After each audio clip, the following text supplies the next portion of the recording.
and it's after a gap.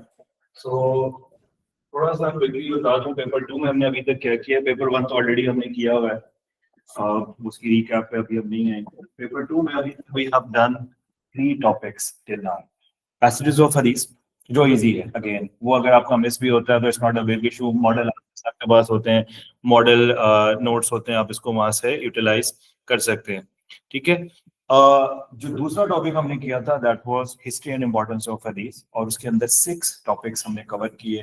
वो no doubt tricky भी है थोड़ा सा, उसमें पार्ट्स ऑफ हदीस which is sanad and matan, and the checks made in sanad and matan. Then we moved on towards types of hadith. Types of hadith, different types of hadith हमने पढ़ी थी। एक था based on the text of the hadith, जिसमें हदीस से कुदसी और नबवी decide होता है, और दूसरा बेस्ड ऑन ऑथेंटिसिटी, उसमें सही, हसन, ज़ईफ, मौदू हदीस, एंड दूसरा एक और based on chain of narrators alone, कि कितनी सारी चेन से एक ही हदीस नैरेट हो रही है तो उसको हम मुतवातिर और आहद कहते हैं, वो भी ऐड होना चाहिए आपकी प्रिपरेशन में। और उसके बाद we moved on toward the topic collection and compilation of हदीस। तो हमने फिर उसके बाद कलेक्शन एंड कंपाइलेशन ऑफ हदीस का टॉपिक किया, और उसमें 4 स्टेजेस हैं। 4 स्टेजेस में प्रॉफिट्स लाइफ टाइम, फॉलोअर्स, ताबईन, तबा ताबईन is also known as golden period of हदीस, तो भी उस कैटेगरी के अंदर आपके पास आ जाता है। वी टॉक्ड अबाउट मुस्नद एंड मुसन्नफ कलेक्शंस आल्सो, बल्कि गोल्डन पीरियड में हमने 6 ऑथेंटिक बुक्स ऑफ हदीस, जिसे हम सिहाह सत्ता कहते हैं, डिस्कस किया। I told you आप शेयर कंपाइलेशन ऑफ हदीस को भी रीड करें to be on safe side, which is known as कुतुब अरबा। अगरचे इतना जरूरी नहीं है आंसर में, लेकिन अगर आप लिख लेंगे it's going to be a good point for you, वरना 6 authentic books is enough, specially Bukhari और मुस्लिम आपका परफेक्ट होना चाहिए। आखिरी जो टॉपिक था वो था थीम बेस्ड क्वेश्चंस ऑफ हदीस, और थीम बेस्ड में we have discussed about individual, communal and communal connected. तो ये total history and importance of हदीस के टॉपिक्स हैं। इसमें एक टॉपिक है जो मैंने पेपर 1 में करवाया था, वो था आपका 4 सोर्सेज ऑफ इस्लामिक लॉ, जिसमें कुरान, हदीस, इजमा और क़ियास का टॉपिक आ जाता है। तो ये हमारा टोटल था हिस्ट्री एंड इंपॉर्टेंस ऑफ हदीस का, क्वेश्चन नंबर 1 और 2 का। तो आई नो इसमें कोई ऐसे टॉपिक्स हैं जिसमें आपने अभी जब स्कूल में एग्जाम्स दिए होंगे आपने स्ट्रगल किया होगा, कईयों ने, किसी ने गोल्डन पीरियड में स्ट्रगल किया होगा, किसी ने थीम बेस्ड क्वेश्चन में स्ट्रगल की होगी, और कुछ स्टूडेंट जो सोच रहे होंगे 2 पार्ट्स ऑफ हदीस and categorization is a very easy question, उसके बावजूद वहां पे भी मार्क्स कम आए होंगे। उसके रीजंस हैं जिसकी वजह से आपको थोड़ा सा वर्क करने की जरूरत है। कुछ बच्चे ऐसा होता है ना कि जो क्राइटेरियाज हैं वो स्ट्रक्चर सही से नहीं करते, या हदीस के 2 पार्ट्स की एग्जांपल नहीं ऐड कर रहे होते, तो भी आपके आंसर्स पे इफेक्ट होगा। अभी आपको जब ग्रेड्स मिलेंगे स्कूल के, आप अपने पेपर्स को लाजमी रिव्यू करें। यू माइट बी थिंकिंग कि मुझे यहाँ मार्क्स ज्यादा मिलने चाहिए थे, तो अगर आपके पास उस तरह का कोई मॉडल आंसर लिखा हुआ है और जो टीचर हैज अलाउड यू कि वो आप आंसर शेयर कर सकते हैं, स्कैन इमेज मुझे, तो आप फीडबैक उस पर भी ले सकते हैं, क्योंकि आपके पास एक राइट मोमेंट था। आई पर्सनली इंटेंडेड कि मैं छुट्टियों में आपको एक पेपर 1 का मॉक पेपर भेजूं, लेकिन मेजॉरिटी स्टूडेंट्स का फीडबैक ये था कि जब छुट्टियां हैं तो वी वांटेड हैव हॉलीडे। तो but if you have attempted it, या आपने कोई अगर प्रैक्टिस की है छुट्टियों के अंदर and you want to have a feedback on it, या कुछ स्कूल पेपर्स दे देते हैं, तो आप उस पेपर के अंदर अगर कोई आपकी कंसर्न है, क्यूरीज है, या आपको लगता है आपका चैलेंजिंग एरिया है, you want to discuss that one, तो आप वो इंडिविजुअली भी पूछ सकते हैं, या आप उसको स्कैन करके भेज के भी फीडबैक ले सकते हैं।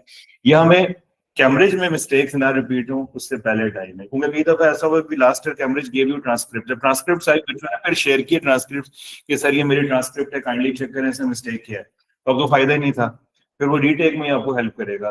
तो that is the right moment. आप अपने मिड ईयर के एग्जाम्स के रिजल्ट को देखें, मेजॉरिटी केसेस में आपको खुद रियलाइज होगा कि मैं यहाँ लैग कर रहा हूँ या कर रहे हैं, मुझे ये ठीक करना है, वो तो आपने करना है। लेकिन कहीं आपको लगेगा कि टीचर ने शायद मेरे साथ अनजस्ट जैसे मार्किंग की है, किसी को ज्यादा देनी है, किसी को कम दे दी है, तो आप second opinion as a teacher मुझसे या किसी और टीचर से भी डिस्कस करके ले सकते हैं, जो आपके स्कूल में बास टीचर्स हैं, क्योंकि इसमें ना इस्लामियात के पेपर में रेंज होती है चेकिंग की। Possibly I give you 36 out of 50 and other teacher gives you 40 out of 50. This is big, there is a big possibility behind it. ये तो आपको रूटीन में ऐसा मिलेगा। तो आप हमेशा कोशिश किया करें एक सेकंड टीचर का ओपिनियन भी लिया करें, जहाँ पे जैसे आप एकेडमी में पढ़ रहे हैं आप अपने आंसर को रीडिस्कस कर सकते हैं।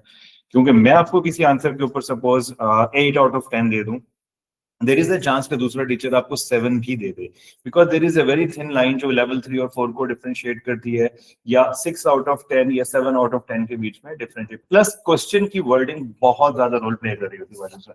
क्वेश्चन क्या पूछ रहा है वो बहुत जरूरी चीज है। कई स्टूडेंट्स क्वेश्चन नहीं पढ़ते और आपने आंसर एक रटा हुआ होता है प्रोसिक्यूशन ऑपोजिशन का, आप एज इट इज लिख देते हैं, या आपने एक आंसर मेमोराइज किया हुआ है कलेक्शन और कंपाइलेशन ऑफ कुरान का, आप एज इट इज लिख देते हैं, तो वो आपके मार्क्स पे इम्पैक्ट करता है। तो आपने इन चीजों को लाजमी गो थ्रू करना है। जो प्राइवेट स्टूडेंट्स हैं उनको तो और ज्यादा सीरियस होने की जरूरत है, क्योंकि आपके पास स्कूल का कोई फीडबैक या टेस्ट नहीं आ रहा है, तो उसमें आपको ज्यादा कंसर्न होने की जरूरत है। रेगुलर स्टूडेंट के पास ये प्लस पॉइंट होता है कि स्कूल से पेपर्स टेस्ट चेक हो रहे होते हैं। You have only one option left with you in school, that is mock exam. और जाहिर बात है मॉक से पहले पहले आपने फुली प्रिपेयर होना है। तो हमारा सिलेबस भी ऑलमोस्ट फरवरी के एंड तक पेपर 1 और 2 का, जो 1 और 2 शुरू से पढ़ रहे हैं, तो 2 तक सिलेबस कंप्लीट हो जाएगा। लेकिन syllabus completion is not criteria, ये हमेशा ख्याल रखें। कई स्टूडेंट्स ने पिछले जो वीकली टेस्ट होते हैं वो अटेम्प्ट नहीं किए हुए।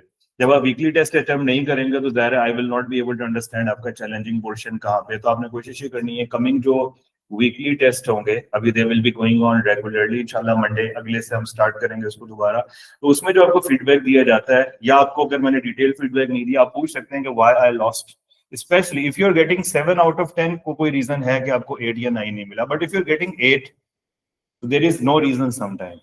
But the only thing is more detail, extensive detail का एक पॉइंट है कैम्ब्रिज का, जिसकी कोई लिमिट नहीं है। तो मेरे पास अगर 6 आंसर्स आए हैं और सारे आंसर्स परफेक्ट हैं, सारे लेवल 4 में हैं, बट आई कैन से कि ये आंसर शाइन कर रहा है बाकी आंसर्स के ऊपर, तो पॉसिबली आपको 8 मिल जाए, अगले वाले को 9 मिल जाए, शायद किसी को 10 आउट ऑफ 10 भी मिल जाए। तो वो वेरी करता है कि आपका आंसर का जो कंपटीटर है और उससे बेटर आंसर्स आ सकते हैं। 7 और 6 it means something is missing. Level 3 पे आप जा रहे हैं, क्या मिसिंग है? आपको एक दफा लेवल वाइज डिटेल पढ़नी चाहिए। आपके आंसर्स में कई दफा हर चीज होती है, जो चीज लैक कर रही होती है वो स्ट्रक्चरिंग नहीं होती।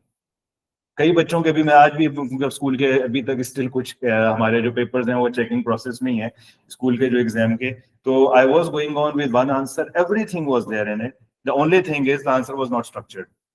पैराग्राफ नहीं था या स्ट्रक्चर नहीं था, या पैराग्राफ और स्ट्रक्चर दोनों है, लेकिन पैराग्राफ के अंदर स्ट्रक्चरिंग नहीं है कि शुरू में एक बात कर दी, आधी बात अभी रहती है वो दूसरे पैराग्राफ में कहीं पे ऐड की हुई। तो as a teacher I am finding it but it's not giving a good impression. तो आप मोस्टली इस वजह से 6-7 से आगे नहीं जाते। तो ये चीजें आपने थोड़ा सा ख्याल रखना है। प्लस 4 मार्क के क्वेश्चंस में आपको 2 से ऊपर मार्क्स नहीं मिल रहे होंगे, उसके भी रीजंस हैं, मैंने बीच में 2-3 दफा एक्सप्लेन भी किया कि 4 मार्क का answer again if you are getting 3 not 4 it's fine. Okay, क्योंकि हो सकता है टीचर थोड़ा सा स्ट्रिक्ट होता है, चेकिंग के अंदर आपको 4 दे देते हैं मोस्टली, वैसे स्टूडेंट अगर आपको 3 दे रहे हैं तो भी फाइन है, but if you are getting 2 it means there is a confirm something is lacking in your answer there, either the points facts नहीं है प्रॉपर रेलेवेंट, या आपने डेवलप नहीं किया हुआ। तो ये चीजों का आपने ख्याल रखना है। और वैसे ही चूंकि it was the recap of the previous discussion, तो आई एडेड द पॉइंट्स। वालेकुम सलाम। तो now we are moving to the next topic, that is अच्छा, फिर हमने बीच में हजरत अबू बकर की कैलिफेट की थी। we went on with Hazrat Abu बकर's caliphate completely. we are moving to Hazrat Umar's caliphate, second rightly guided caliph। और हजरत Umar की caliphate के अंदर again before I move on to हजरत उमर's caliphate, मेरे handout के अंदर हजरत उमर का election as a caliph नहीं है, which is one thing which should be there। थोड़ी सी डिटेल आपके पास होनी चाहिए। काफी बुक्स में हजरत उमर का election as a caliph detail में डिस्कस नहीं हुआ हुआ। आई विल सजेस्ट यू कि आपको ये जब मैं डॉक्यूमेंट शेयर करूंगा, I think someone asked me, और अबू बकर वाला भी मुझसे रह गया, वो भी मैं आपको शेयर कर दूंगा। तो हजरत उमर की कैलिफेट में his election as a caliph can be covered from Hammad ibn Nishat. Hammad ibn Nishat की बुक में ये इंफॉर्मेशन अच्छे से है। Cambridge never give a question हजरत Umar election as a caliph except one case. वहां उन्होंने दिया हुआ था right an account of election of 4 rightly guided caliphs, combined question था। तो वहां हजरत उमर का आपने लिखना है। अब हजरत उमर की इलेक्शन में डिटेल है ही नहीं, क्यों? होली प्रॉफिट सल्लल्लाहु अलैहि वसल्लम की डेथ के बाद हजरत अबू बकर की इलेक्शन में डेप्थ है। हजरत अबू बकर ने अपनी लाइफ में हजरत उमर को नॉमिनेट कर दिया and he wanted to write a will. उसके लिए होली प्रॉफिट सल्लल्लाहु अलैहि वसल्लम ने, हजरत अबू बकर ने अपनी लाइफ में हजरत उमर को नॉमिनेट किया और अपनी विल लिखवा दी कि Umar will be the next caliph after my death. और without any dispute, without any issues, हजरत अबू बकर की डेथ के बाद हजरत Umar got elected as a caliph. When हजरत Umar got elected as a caliph, अब nominated थे ना, उसके लिए आपको वोटिंग चाहिए होती है। तो पब्लिक वोटिंग हुई बैयत जिसे हम कहते हैं, प्लेज कहते हैं, पीपल एक्सेप्टेड हिम और कैलिफेट हो गया, but we need a bit details about it. What are the details you will add here? यहाँ पे एक तो स्पीच हजरत उमर की ऐड हुई हुई है, जो हमाद बिन इरशाद की बुक में हजरत अबू उमर की कैलिफ बनने के बाद स्पीच चीजें, हजरत उमर के लिए फर्स्ट टाइम अमीरुल मोमिनीन का टाइटल यूज हुआ था।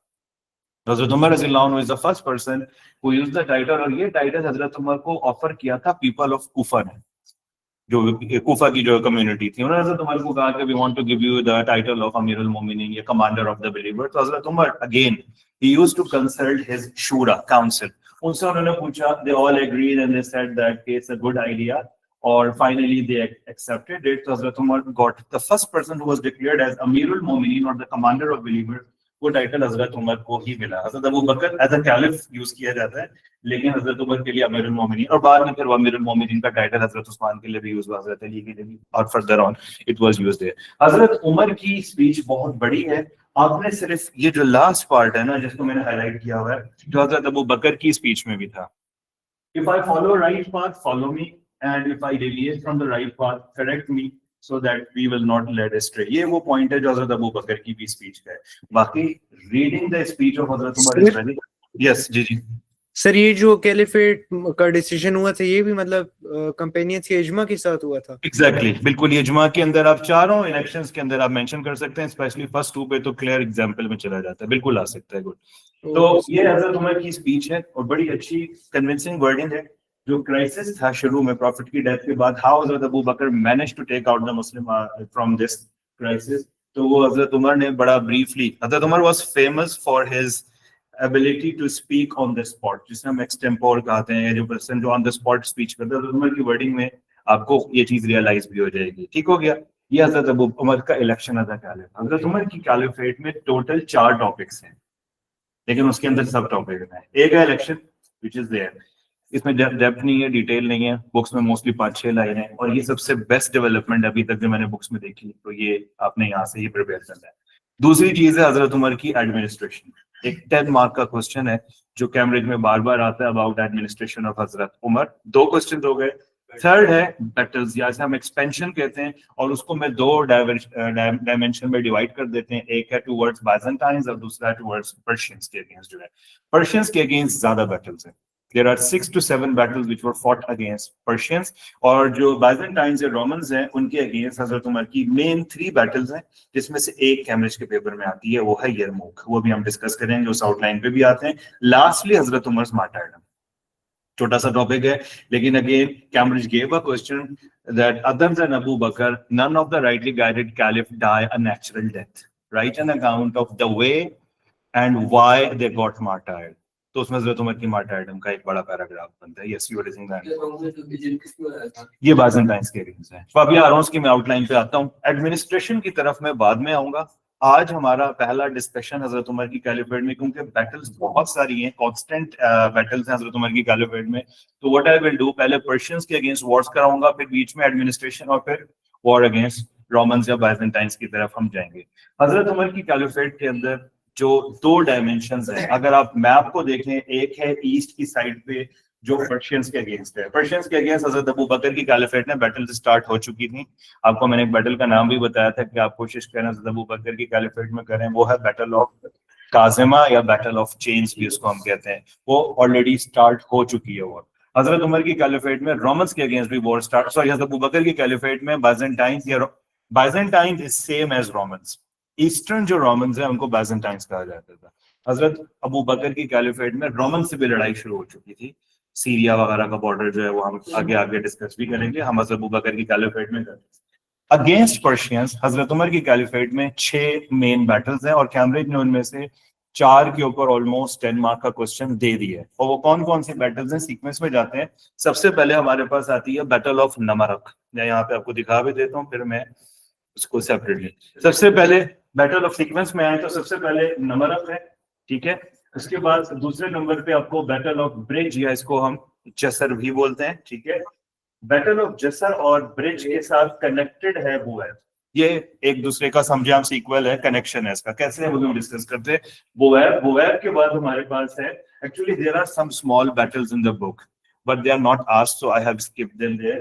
मेजर बैटल आ जाती है उसके बाद 4th नंबर पे बैटल ऑफ कादसिया, और कादसिया के बाद हमारे पास आ जाती है बैटल ऑफ नेहावंद। कादसिया में मैंने 2 नोट्स ऐड किए हैं, उसका रीजन है मैं आपको बता देता हूँ, ठीक है। और फिर आ जाती है हमारे पास battle of Jalula, sorry siege of Madain, छोटा सा टॉपिक है। फिर battle of Jalula, battle of Nahavand. कितनी बैटल्स होगी? 5-6 बैटल्स होगी। इनमें से 10 मार्क्स में कौन सी आई हुई पहले हमने अब ये देखा। Qadisiyyah is a 10 mark question, ठीक है। कादसिया सीआई के एग्जाम में 10 मार्क्स में आ चुकी है, नेहावंद 10 मार्क्स में आ चुकी है। तो अकेले 10 मार्क की बैटल्स हमारे पास है। अब हमारे पास रह कौन सी गई है बाकी, वो भी मैं आपको एक्सप्लेन कर देता हूं। तो again battle of Qadisiya and Nahavand straightforward 10 mark का क्वेश्चन है, वो आपको 10 मार्क्स में आना चाहिए। अब आ जाता है जो 2 शुरू में गुजरी थी ना, उवैब और जसर, ये कंबाइन होकर कैम्ब्रिज के पेपर में आएगी। आपको मैं कल की क्लास में इंशाल्लाह कैम्ब्रिज के पास पेपर्स के जो क्वेश्चंस है वो दिखा दूंगा, आपको रियलाइज हो जाएगा कि किस बैटल को कितनी डेप्थ के अंदर हमें करना है। तो कादसिया और नेहावंद आपने माइंड में रखनी है, 10 मार्क की स्ट्रेट फॉरवर्ड है, दोनों एग्जाम में आई हुई है। नेहावंद तो अभी रिसेंटली आई थी 2023 मई जून के पेपर में, पाकिस्तानी वेरिएंट के अंदर आई थी, तो ज्यादा पुरानी बात नहीं है, रिपीट भी हो सकता है दोबारा। कैम्ब्रिज कोशिश ये कर रहा है कि आपको एक ऐसी बैटल दे जो normally part of a 10 mark थी, अब वो उसको अकेले 10 मार्क्स में दे रहा है। नेहावंद पे मैं आपको डिटेल दिखाऊंगा, बुक में पहले 5 to 8 लाइंस थे, अब वो कैम्ब्रिज ने 10 मार्क्स का दिया तो book has extended that detail, तो वो भी मैं आपके साथ अभी डिस्कस करता हूँ। अब हम आ जाते हैं सीक्वेंस के अंदर। सबसे पहली जो बैटल है हजरत उमर की कैलिफेट में पर्शियंस के अगेंस्ट, वो है बैटल ऑफ नमरक। नमरक के लिए again Namaraq is never asked in CI exams, as exam में 10 मार्क्स में नहीं आई है, कभी भी नहीं आई, पूछा ही नहीं है। मैंने यहाँ ब्रीफ लिखा हुआ है, but again if you want to read in detail I will suggest you कि आप बैटल ऑफ नमरक फिर जो है ना यहाँ से देखेंगे। अहमद में निशात की बुक है, मैं डॉक्यूमेंट साथ में आपको शेयर कर दूंगा। इसका प्रिंट जो है एक्चुअली चूंकि ये कलर्ड है, अगर आपके पास बुक नहीं है तो आप इसको सॉफ्ट में ही पढ़ सकते हैं, प्रिंट निकालेंगे तो वो रीडेबल नहीं होता है। कमांडर कौन था मुसलमानों का? सिंपल, और हजरत अबू उबैदा सकफी। एग्जैक्टली हजरत अबू, अच्छा ये भी चीज बड़ा अच्छा पॉइंट है, क्योंकि हजरत अबू उबैदा बिन जर्राह, बाज बच्चे यहाँ नाम लिख देते हैं, ये नाम इसलिए भी जरूरी है क्योंकि अगली बैटल में भी कमांडर यही है, हजरत अबू उबैदा अस-सकफी, ठीक है। और he got martyred in the next battle जो आगे आ रही है। कमांडर है हजरत अबू उबैदा सकफी, ग्रेट। और फिर उसके बाद ब्रीफ स्ट्रेटेजी है, Muslims were able to defeat Persians very easily. Persian commander का नाम यहाँ पे मेंशन हुआ है, जबान, जबान नाम है, आई थिंक इसमें दिया हुआ भी होगा, ओके। और फिर उसके बाद Persians fled and there is no detail in it's a brief answer, तो आपने सिंपली कमांडर्स के नाम लिखने हैं और स्ट्रेटजी और द बैटल से आया नहीं एग्जाम में, लेकिन एटलीस्ट आपके पास पॉइंट्स होने चाहिए। असल बैटल है इसके बाद, that is battle of bridge या बैटल ऑफ जसर। यहाँ से भी कर सकते हैं, मेरे हैंडआउट से भी कर सकते हैं, आपने उसको सिर्फ थोड़ा सा आउटलाइन समझनी है। Continuation of Namaraq, Muslim got victorious, advanced further, they reach a bridge. Bridge जो था, ब्रिज नहीं था, रिवर था, river Euphrates was there, Iraq के अंदर है, and Muslim army reach there. और जो एरिया था यूफ्रेट्स रिवर के एक साइड पे मुस्लिम आर्मी थी, अपोजिट साइड पे पर्शियन आर्मी थी। पहले पर्शियंस ने मुसलमानों को, पहले मुसलमानों ने चैलेंज किया, फिर पर्शियन ने भी चैलेंज एक दूसरे को देते रहे, एंड में मुस्लिम लीडर ने वो चैलेंज एक्सेप्ट कर लिया कि हम ब्रिज क्रॉस करके, दे सेड आप ब्रिज क्रॉस करके आ जाएं, ब्रिज तो था ही नहीं, रिवर था, and it was a deep river. अब ब्रिज बनाना पड़ा। हम नॉर्मली जहन में आता है कि वो लकड़ी का ब्रिज बना हुआ है, कुछ होगा, actually they made a bridge of boats. Boats को टाई अप किया उन्होंने, और किस तरह से किया, थोड़ा सा एक हिपोथेटिकल पिक्चर आप कह सकते हैं, ये बनी हुई भी है, ये पॉसिबल आप समझने के लिए समझ सकते हैं। जब ब्रिज बोट्स को टाई अप किया एक साथ और उसके ऊपर एक ट्रैक बनाया गया टू क्रॉस, ये रियल पिक्चर नहीं है, इट्स जस्ट आप कह सकते हैं कि थोड़ा सा आप उसको हाइपोथेटिकली एक जनरल कर सकते हैं कि ऐसा पॉसिबल था कि ये ब्रिज बनेगा। ब्रिज बनाया मुसलमानों ने और दे cross the bridge. When they reach the opposite side, Muslim commander जो थे हजरत अबू उबैदा सकफी, अगेन नीचे भी नाम आई, यही लेवल के है, हजरत Abu Ubaida, he was the commander. जो शूरा थी ना वो सजेस्ट नहीं कर रही थी, बट ही थॉट कि इट्स गुड डिसीजन, और फिर he cross, when they cross the bridge, Muslim reach the opposite side. Persians का कमांडर है बहमन, वहां पे कुछ बुक्स में रुस्तम भी लिखा हुआ है, दोनों ठीक है, डोंट वरी अबाउट इट। अगर रुस्तम लिखा हुआ है, बहमन लिखा हुआ है, दोनों commanders, because they had different flanks, commanders, army की डिस्ट्रीब्यूट होती थी, डिवाइड भी होती थी, तो ही वेंट देयर और मुसलमान जब वहां पहुंचे, अब they were thinking they are strong, they can defeat the enemies, but for the first time they saw Persians war elephants. इससे पहले भी अरब्स एक्सपोज कर they were exposed to these war elephants, लेकिन they were not expecting कि Persians वो ready होंगे, और जो Arab horses हैं they were not trained to fight with Persian war elephants. So the horses जो थे they were reluctant to attack, और वो पीछे भाग रहे थे. तो मुस्लिम कमांडर गेव इंस्ट्रक्शंस कि आपने हॉर्सेस को छोड़ देना and you have to fight on your feet, या आपने बाय फुट अटैक करना है.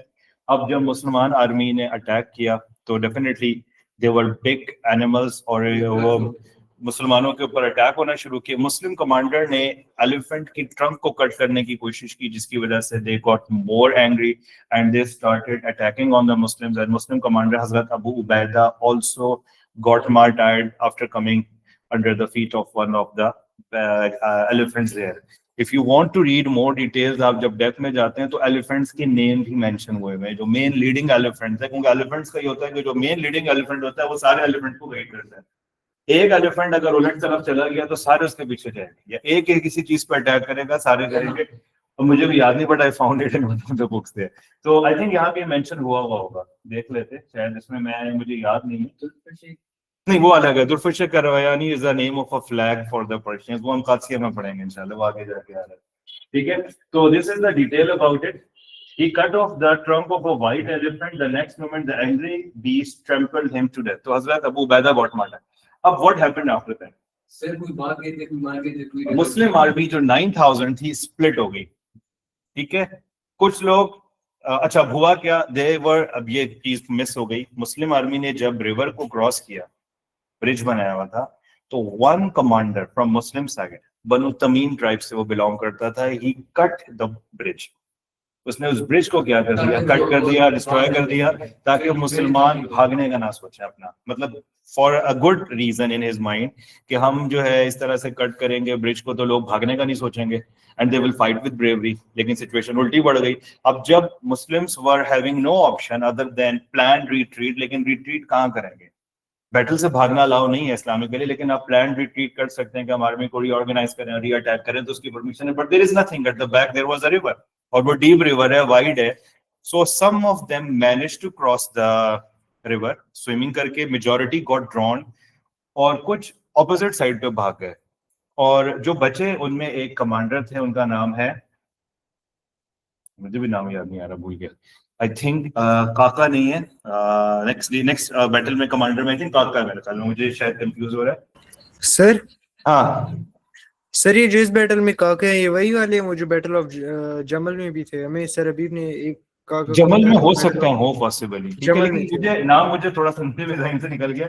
अच्छा, ये ब्रदर है हजरत अबू उबैदा के. जब अबू उबैदा की डेथ हुई तो ही रीऑर्गेनाइज्ड दैट, और जितनी आर्मी बची हुई थी उसको उन्होंने रीअसेंबल किया. और what did he do, he moved back, asked some army to keep fighting, keep the Persians busy, और बाकी आर्मी को टास्क दिया कि आपने ब्रिज दोबारा बनाना.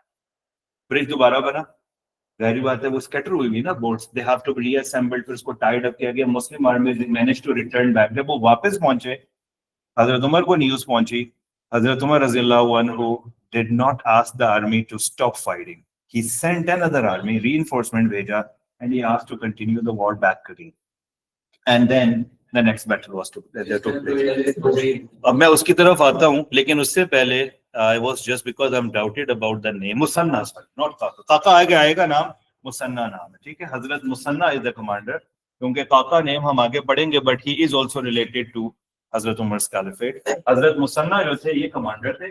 He took over the task, and this is a detailed battle. Cambridge gave battle of Jassar with Buaib, एक दफा combine करके, और दूसरी दफा बुवैब विद कासिया. जब आपका कैम्ब्रिज बुवैब पे नोट पूछेगा आपका जसर लिंक होगा. कैम्ब्रिज अगर आपसे कासिया पे नोट पूछेगा तो आपका बुवैब लिंक होगा. ये चीज आपने माइंड में रखनी. जसर एंड बुवैब आर इंटरलिंक्ड. अभी जसर खत्म हो गई है लेकिन बैटल एंड नहीं हुई.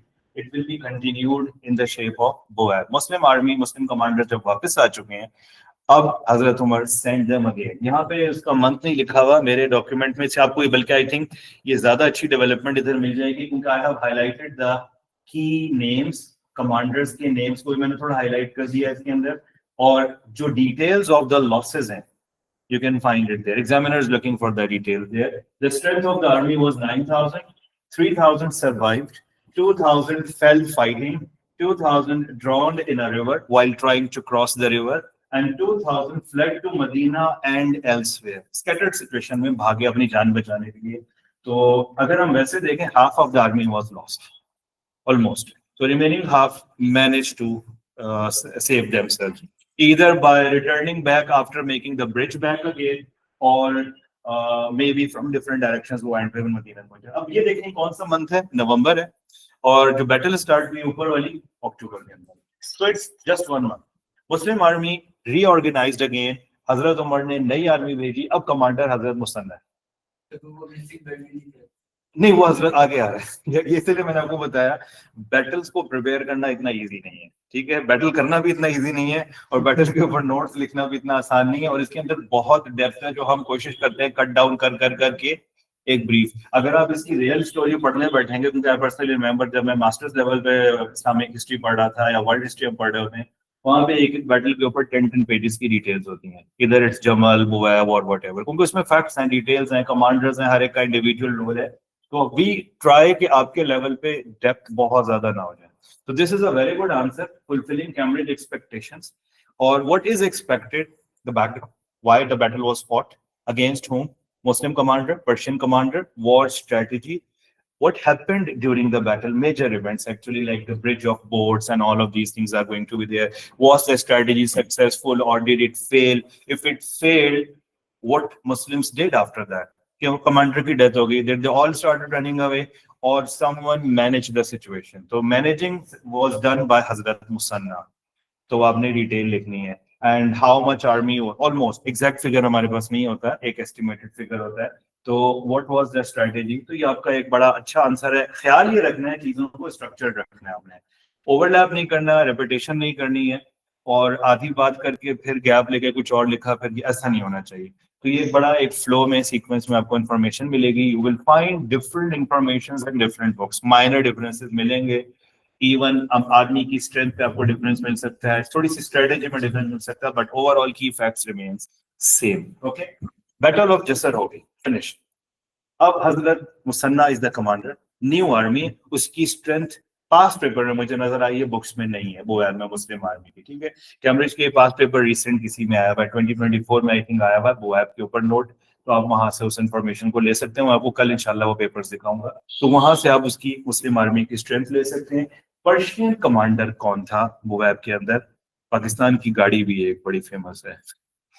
कौन सी गाड़ी? आई थिंक वही है, बैटल है. पर्शियन कमांडर कौन था इस बैटल के अंदर? सुजुकी की गाड़ी. सर मेहरान.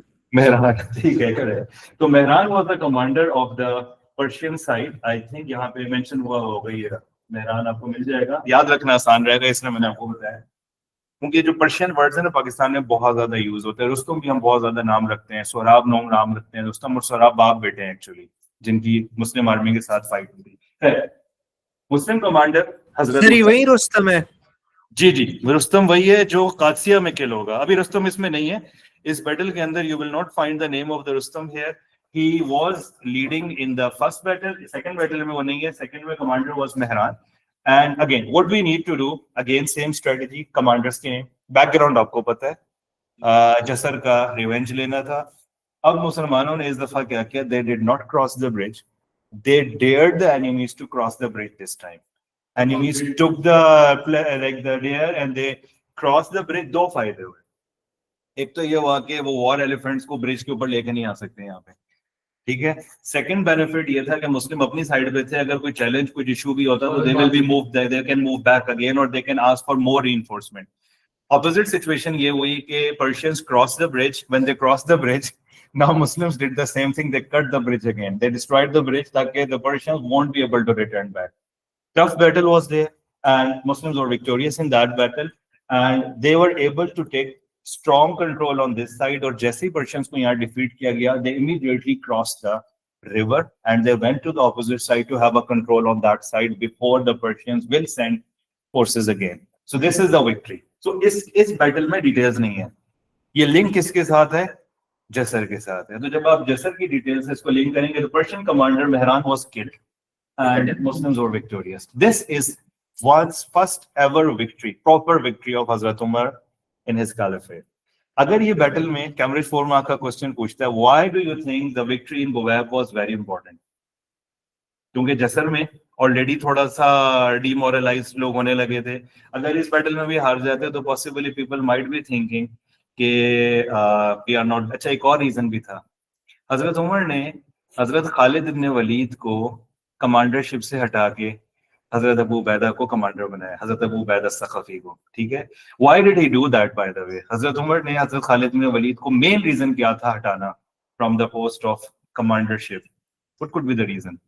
एक तो रीजन ये है कि he was needed in Roman border. Then people started saying that they were winning the war because of Khalid bin Walid and not due to Allah. People started saying it. They had a belief कि जिस battle में खालिद इब्न Waleed is the leader, we will win that battle. The people belief was becoming weaker instead of believing that God is the one who is making us victorious.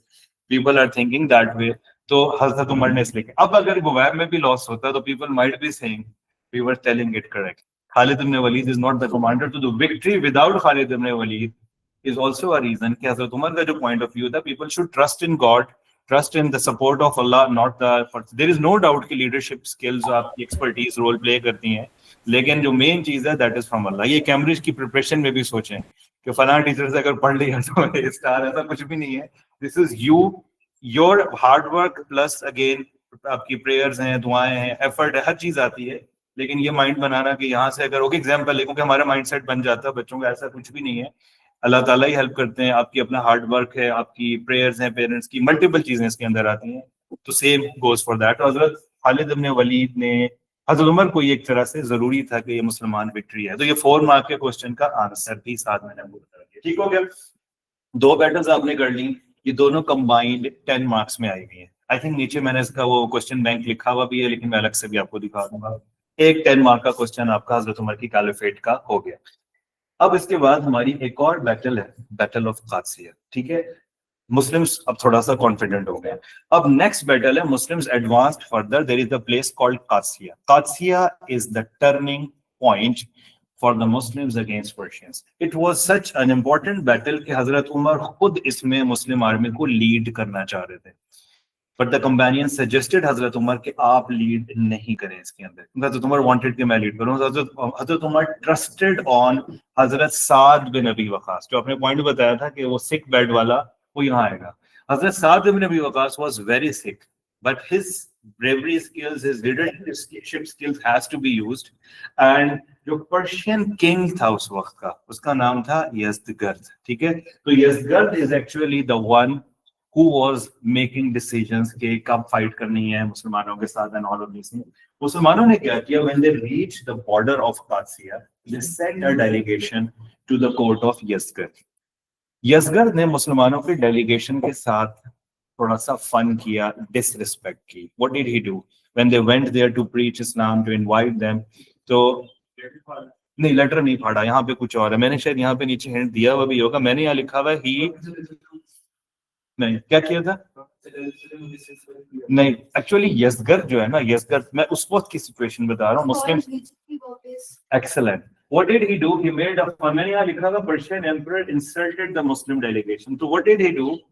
Muslim delegation के sir के ऊपर उसने एक bucket के अंदर मट्टी जो है उस अपनी कंट्री की ऑफ कोर्स सॉइल डाल के सर के ऊपर रखी और वापस भेज दिया. As a disrespect.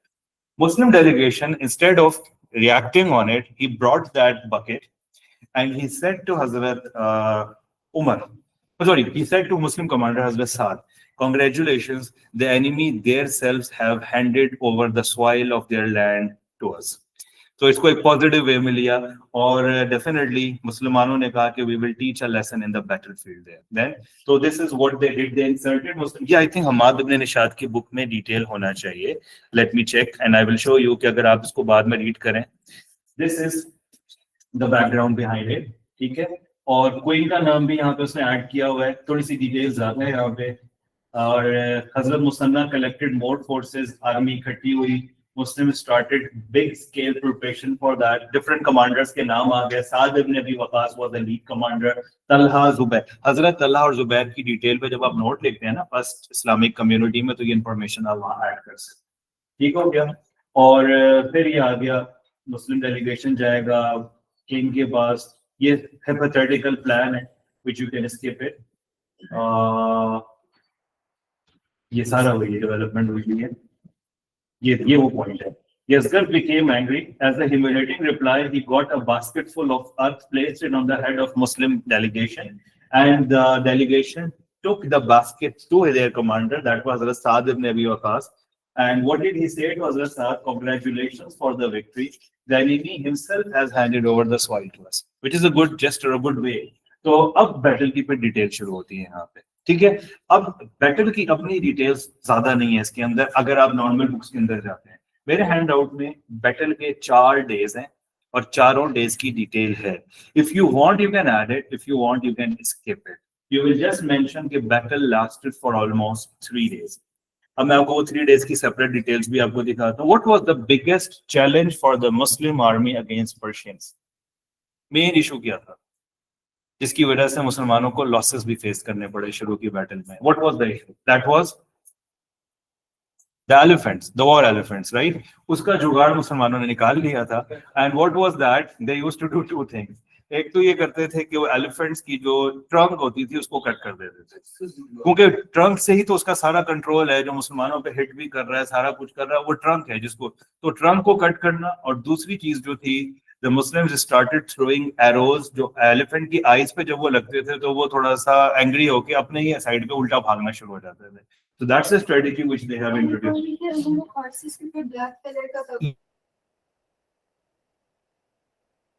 लिखा जा सकता है, लेकिन जो 2 अभी खासिया में हम मेंशन करेंगे तो ये है, but even the other strategies could be added in it. और उस वजह से मुसलमानों ने एलिफेंट्स को भी डील करना शुरू कर दिया था, ठीक है। अब ये चीज यहाँ डिस्कस होगी और देखिए उसके लिए ट्रेंड एलिफेंट्स चाहिए, दैट टेक्स टाइम। और मुसलमान उस वक्त इराक और ईरान साइड पे उस वक्त एंट्री हुई थी, definitely they started getting these ideas gradually, क्योंकि एलिफेंट्स को ट्रेन करना वो बड़ा एक स्किल है, specially for the war elephants, क्योंकि अगर आप गलत उसको ट्रेन करते हैं तो ऑपोजिट आपको भी उल्टा पड़ जाता है, और वो इतना ईजी नहीं है, it's very costly investment at that time, ठीक है। एक और चीज है जो मेरे हैंडआउट में आपको नहीं मिलेगी, फिर मैं अपने हैंडआउट पे आता हूँ, वो है एक फ्लैग था पर्शियंस का, जो यहाँ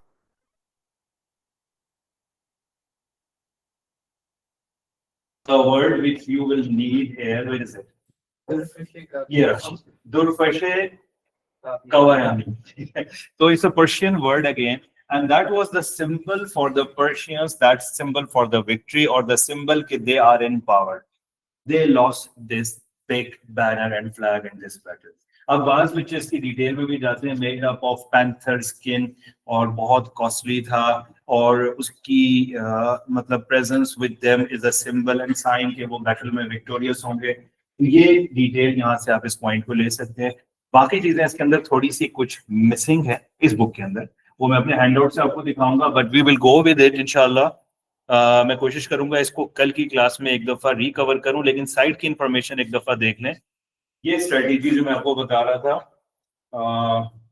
how to deal with the war elephants, हजरत Saad ibn Abi Waqqas ordered कि एलिफेंट्स की आईज के ऊपर एरोज मारे जाएं या उसको हार्म किया जाए, और the big elephant that led rest of the, एक बड़े एलिफेंट को हार्म किया, वो सारों को अपने साथ लेके समंदर की तरफ चला गया, रिवर की तरफ, and they all got with the Muslims were safe. 2 Muslim warriors put out the eyes of the both elephants with their spears and cut off their trunks. Mad with pain, both elephants reeled back to the river, and the rest of the herd followed them also. क्योंकि एक जो main leading elephant है, अगर आपने इसको control किया, strategy है।